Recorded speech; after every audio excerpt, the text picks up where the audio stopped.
여러분, 지금 부동산 시장에서는 대혼란이 계속해서 일어나고 있습니다. 이 대혼란이 일어나면 일어날수록 집을 가진 사람도 힘들고,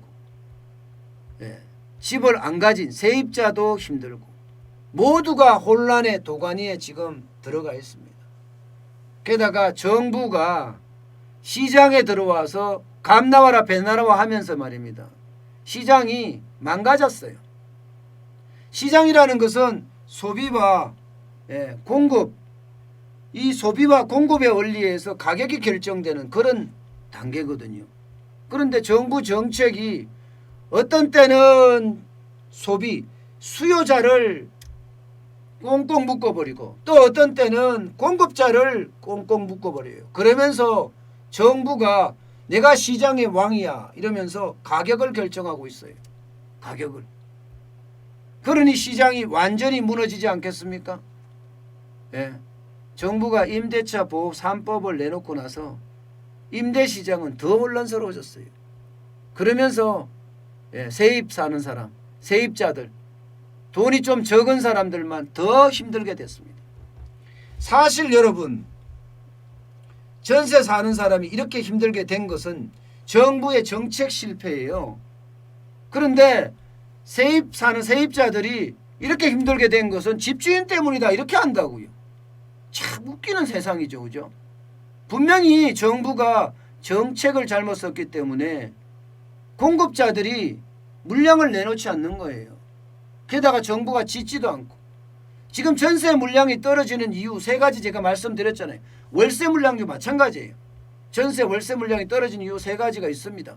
임대차 보호 3법이 특히 계약갱신 청구권제가 지금까지 2년 하던 것을 전세 기간이 4년으로 늘어났잖아요.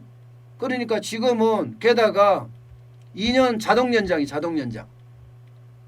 이게 옛날의 사례도 옛날에 계약해도 전세 사는 사람이 나 2년 더 살겠다 하면 2년 더 살 수 있는 그런 법이 돼요. 그러니까 누구 어떻게 돼요? 내가 살겠다 하면서 쫓아내는 겁니다. 내가 살겠다. 집주인은.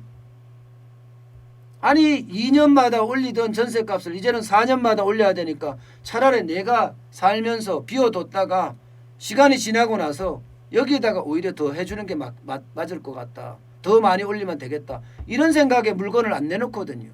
여기에다가 재건축 조합원 자격 의무 거주 기간을 2년으로 늘렸어요. 그랬더니 재건축을 지금까지 전부 다 세입자 임대 주던 것을 이제는 본인이 들어가서 살아야 돼. 2년을 살아야지 조합원 자격증이 나오니까. 마지막으로 3기 신도시 분양한다고 난리쳤죠. 내년 7월부터 분양하겠다. 그러니까 분양 대기 수요가 130만 명이 놀고 있어요. 대기하고 있어요. 그러니까 전세 수요가 굉장히 높아졌어요. 그러니 전세 폭등, 월세 폭등 어쩌면 당연합니다. 어쩌면 당연합니다. 그렇게 되면 주거비는 어떻게 돼요? 주거비는 폭등할 수밖에 없습니다. 자, 월세만 보자고. 월세가 얼마나 많이 올랐는지. 여러분, 월세가 장난 아니게 올랐어요. 전국적으로 보면 임대차 보호법이 통과된 이후부터 V자 폭등을 하고 있어요. V자 폭등. 9월에 전국에 0.3% 월세가 올랐고요. 서울에만 0.1%, 수도권은 0.17%가 올랐습니다. 0.17%. 그야말로 폭등한 거죠. 폭등. 월세 너마저 폭등했다. 이렇게 이야기할 만큼 폭등한 겁니다. 그러면 주거비는요? 주거비는 그렇게 많이 들어갈 수밖에 없습니다. 자, 간단하게 하나 해볼게요. 서울 강남구 대치동의 대치 삼성 1차 조정 84제곱미터 아파트예요. 여기 지난달 9일에 보증금 5천만 원에 월세가 300만 원이었습니다. 지난달 9일에. 그런데 이게 7월 11일만 하더라도요. 240만 원에 거래됐거든요. 두 달 사이에 월세가 60만 원 올랐습니다. 60만 원. 폭등이죠. 폭등이니까 월세 너마저란 말이 나오는 거예요. 자, 강남구 도곡동 도곡 렉슬 전용 114제곱미터. 여기는요. 보증금 5개 월세 500만 원에 거래가 됐습니다. 이것도 신고가예요. 그 전까지만 하더라도 이게 보증금은 1억 5천이었고 월세 490만 원이었거든요. 7월 18일까지. 그럼 보증금은 3억 5천만 원이나 올랐고요. 3억 5천만 원 올랐죠. 그러다가 월세는 10만 원이 더 올랐습니다. 10만 원이. 그러니까 월세 사는 사람들은 앞으로 점점 더 어려워진다 이런 이야기예요. 점점 더 어려워진다. 정부의 정책 실패가 오히려 서민을 더 어렵게 하고 있는데 사실 서민들은 가진 자가 문제다 이렇게 이야기하고 있다는 게 더 큰 문제입니다. 더 큰 문제예요. 그러니까 정부의 정책이 계속 이렇게 여러분 갈라치기 한다 이런 이야기입니다. 그래서 앞으로 참 월세 사는 사람들 전세 사는 사람들 결국 젠트리피케이션이라고 하나요? 둥지 내몰림. 가격이 너무 비싸니까 서울에 못 살고 수도권으로 경기권으로 옮겨가는 그런 상황이 계속 연출되고 있습니다. 심지어 지상에 있다가 지하로 내려가고. 그러니 많은 사람들의 아픔은 점점 더 커진다. 특히 취약계층일수록 더 어려워지고 돈 없는 사람일수록 더 어려워진다. 이게 정부의 정책 실패 때문이라는 거 다시 한번 알아야 됩니다. 이게 부자들이 행포를 부려서 그런 게 아니에요. 많은 사람들은 부자들이 행포를 부려서 그렇다 자꾸 이렇게 심어지고 있는데 그것은 아니라는 사실. 여러분은 알고 계시죠? 우리 타임앤 트루스님이 이 아저씨는 항상 강남 걱정 이렇게 해놨네요. 제 방송을 보면 이 말 못하실 텐데 제 방송을 좀 자세히 보고 말씀을 해 주셨으면 합니다. 저는 강남 걱정을 하는 것이 아니고요. 경제 걱정을 하는 거예요.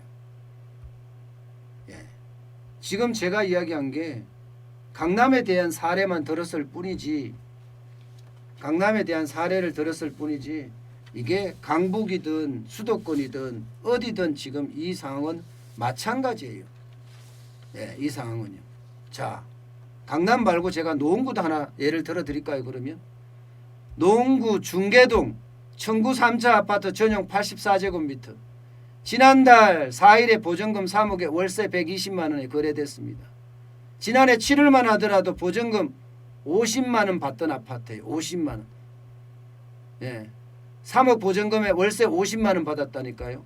그럼 120만 원이 됐으면 70만 원이 오른 거예요. 70만 원. 이게 제가 예를 거기다가 들었을 뿐이지 강북도 마찬가지고요. 경기도 마찬가지고 수도권이 아니라 전국이 마찬가지예요. 그걸 아셔야 되는데 굳이 그 이야기를 가지고 제가 강남만 걱정한다고 하니까 조금 답답해서 제가 말씀을 드렸습니다. 저는 늘 말씀을 드리지만 바닥 경제가 어떻게 돌아가는지를 보면서 경기를 읽고요. 이 경기 읽은 게 소비에 어떻게 영향을 미치는지 그것도 읽어냅니다. 그러면서 기업을 중심으로 한 실물 경제를 보고요. 실물 경제가 나빠지면 이게 국가 전체적으로 경제가 어떻게 돌아가는지도 분석해 드리는 그런 유튜브입니다. 앞으로 이제 그걸 보시면서 이야기를 했으면 좋겠어요.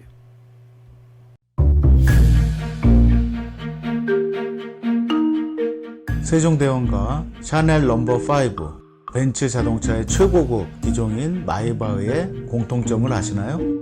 바로 침향입니다. 침향이란 동남아시아에서 자생하는 침향나무가 상처를 입었을 때 스스로를 보호하기 위해서 분비시키는 침향나무의 진액입니다. 진침향은 태국산 침향과 러시아산 녹용, 그리고 국산 홍삼, 백봉령, 산수유, 당귀, 숙지향, 꿀로 이루어진 침향환으로 만성 피로나 또 스트레스, 기력이 저하된 직장인분들, 또 수험생들, 연세 드신 어르신분들이 드시면 좋은 환입니다. 진침향 여러분들께 자신있게 권해드립니다.